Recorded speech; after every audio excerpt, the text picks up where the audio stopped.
Episode 17।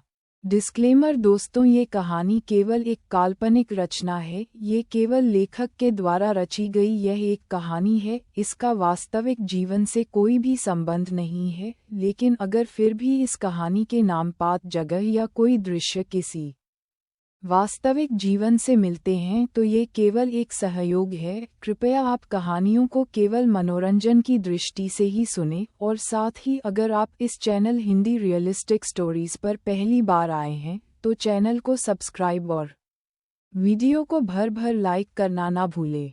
धन्यवाद। कृष्णा। इस पुकार पर कृष्णा का मानो लहू जम गया। कौन हो सकता है जिसने उसे नाम से पुकारा? भला कौन? हे ईश्वर! तो क्या उन्होंने मुझे ढूंढ लिया? डर से कृष्णा का चेहरा सफ़ेद पड़ गया। उसकी धड़कनें बढ़ गई। उसने पलट कर देखा तो वहाँ कोई नहीं था। क्या यह उसका वहम था? नहीं, वहम नहीं हो सकता, क्योंकि उसने तो साफ साफ सुना था कि कोई उसे पुकार रहा था। वह दौड़कर कुछ कदम आगे चलते विक्रम के पास पहुंची और उसने जोर से विक्रम का हाथ पकड़ लिया। विक्रम उसकी इस हरकत के लिए तैयार नहीं था। उसने महसूस किया कृष्णा सूखे पत्ते की तरह कांप रही थी। उसके चेहरे का रंग उड़ गया था। डर के मारे उसके मुंह से आवाज नहीं निकल रही थी। बिना कुछ कहे उसने विक्रम का हाथ खींचा और तेजी से उसे खींचते हुए आगे ले जाने लगी। अरे अरे, क्या हुआ कृष्णा जी? जी, वो, हाँ बोलिए ना। आप इतना घबराई हुई क्यों हैं? एकाएक कृष्णा का बदहवास होना विक्रम को समझ नहीं आ रहा था। अच्छी भली लड़की ऐसे घबरा गई थी मानो भूत देख लिया हो। वह मुड़कर पीछे की ओर उंगली से कुछ इशारा कर रही थी। उसने कृष्णा को तसल्ली देना चाहा, पर वह वहां रुकने को तैयार ही नहीं थी। बताइए, क्या खाएंगी आप? भाई, मुझे तो बहुत जोर से भूख लगी है, और यहाँ इस होटल चाइना टाउन का वेज थुक्पा सूप मुझे बहुत पसंद है। कृष्णा अब भी घबराई हुई बार बार पीछे मुड़कर देख रही थी। मुझे किसी ने नाम से पुकारा विक्रम जी। कोई हमारा पीछा कर रहा है, उसने हिम्मत जुटाकर विक्रम को बताया। किसने पुकारा? मैंने तो कुछ नहीं सुना। आपका वहम होगा कृष्णा जी। विक्रम ने उसे दिलासा देने की कोशिश की, हालांकि उसकी नज़रें चारों ओर किसी की तलाश कर रही थीं। नहीं, पर कोई तो जरूर था। वहम नहीं, मैंने साफ सुना था। नाम से पुकारा था किसी ने। अरे, ये भी तो हो सकता है कि आसपास कोई और कृष्णा हो, उसे किसी ने पुकारा हो। चलिए, छोड़िए, देखिए कोई नहीं चारों तरफ। होता तो सामने आ जाता। और मेरे होते आप इतना डर क्यों रही हैं? मैं हूं न, आपको कुछ नहीं होने दूंगा। विक्रम की बात से कृष्णा को कुछ तसल्ली हुई। विक्रम और वह सामने वाले चाइना टाउन में घुसे और कोने की एक टेबल पर जाकर बैठ गए। होटल का वातावरण वाकई बहुत ही प्यारा और पवित्र लग रहा था। कोने में एक ओर बुद्ध की प्रतिमा लगी थी तो दूसरी ओर दलाई लामा की तस्वीर टंगी थी। इसके अलावा पूरा का पूरा एम्बियंस बौद्ध धर्म से प्रेरित था। वहाँ इतनी शांति थी कि कृष्णा के बेचैन मन को थोड़ी राहत महसूस होने लगी। उसने टेबल पर रखे जग से गिलास में उड़ेलकर थोड़ा पानी पिया तो उसे कुछ अच्छा लगने लगा। हाँ, तो क्या लेंगी आप कृष्णा जी?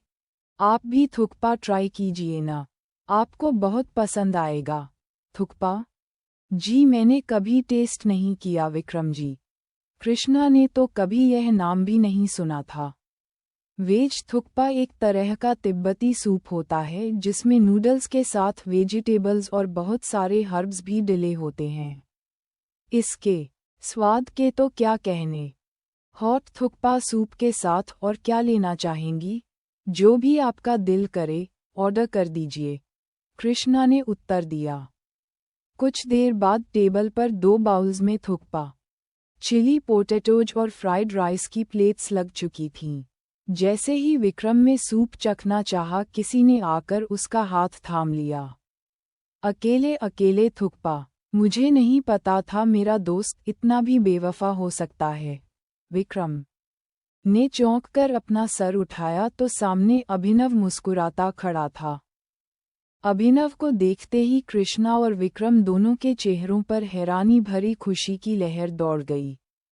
विक्रम ने खड़े होकर उसे गले लगा लिया।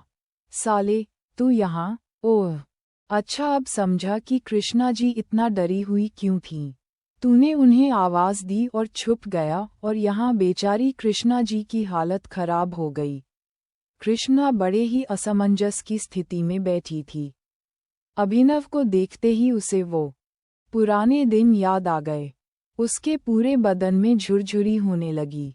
उसकी श्रीमन से शादी और विवाह की वह पहली रात, सुबह अभिनव का उसके बेड पर होना, वो सब उसे याद आने लगा।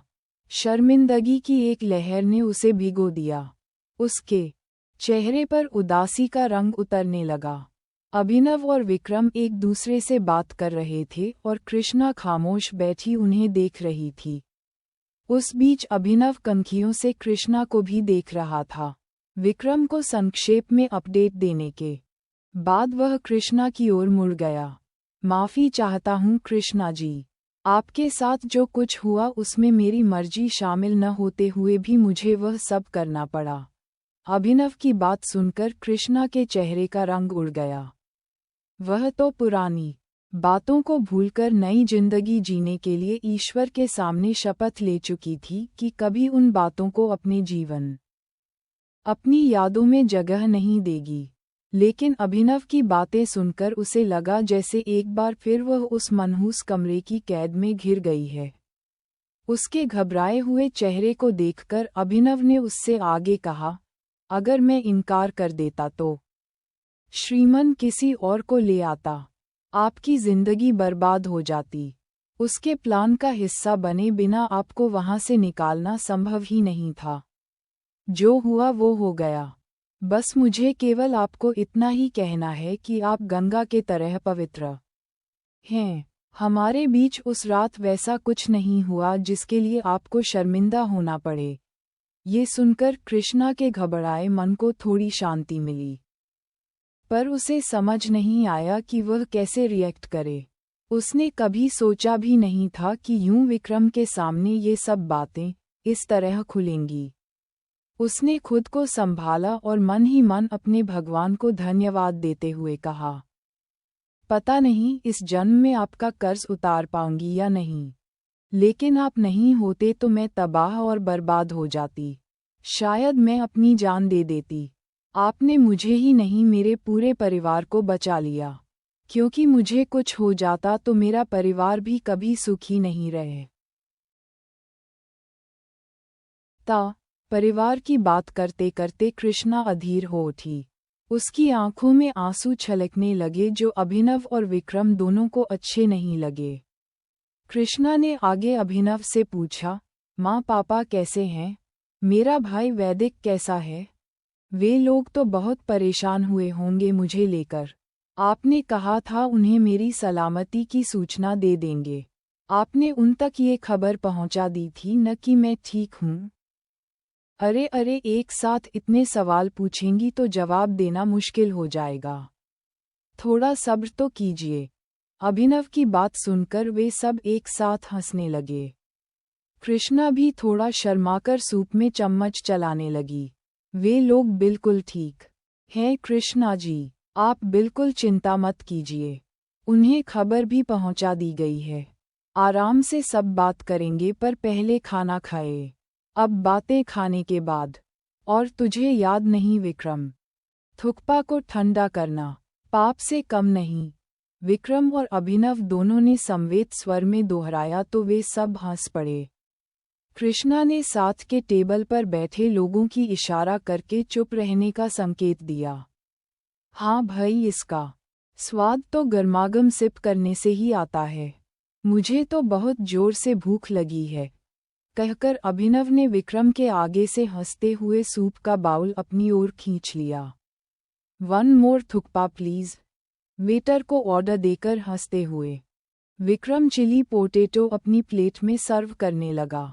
वे तीनों खाना खाने लगे।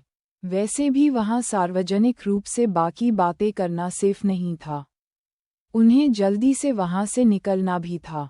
खाना खाकर वे लोग बाहर निकलकर तेजी से गाड़ी की ओर बढ़ गए। गाड़ी में बैठकर अभिनव ने बताया कि जब वह पाइन व्यू पहुंचा तो चंदर ने बताया कि कुछ देर पहले ही विक्रम और कृष्णा पालमपुर के लिए निकले चुके हैं। तो अभिनव भी उनके पीछे टैक्सी लेकर निकल पड़ा। जब तक उन्होंने शॉपिंग की, वह भी पालमपुर पहुंच चुका था। इधर वैदिक अदालत में श्रीमन और उसके परिवार के खिलाफ केस दायर कर चुका था। सुधीर जी ने उसे समझाने की बहुत कोशिश की पर उसने एक न सुनी। बेटा, अभी भी वक्त है, मैं तो समझाकर थक गया, ये जिद छोड़ दो। हम रायज़ादा खानदान का मुकाबला नहीं कर सकते। हाँ बेटा, हमें नहीं करना कोई केस वेस। तुम्हारे पापा ठीक कह रहे हैं। माँ पापा की बात सुनकर भी वैदिक पर कोई असर नहीं हुआ। आजकल उसका स्वभाव बहुत चिड़चिड़ा हो चुका था। वह दिन रात कृष्णा को ढूंढने में लगा रहता था, या फिर केस की फाइल्स या कानून की किताबों में सिर झुकाए कोई नुक्ता ढूंढता रहता था जिसे रायजादा को ज़्यादा से ज़्यादा सज़ा मिल सके। तभी अचानक उसके मोबाइल की घंटी बजी। उसने कॉल ली तो बात करते हुए वह अचानक खड़ा हो गया। उसकी आंखें हैरानी से फैल गई थीं। वह जोर से चिल्लाया, कौन हो तुम?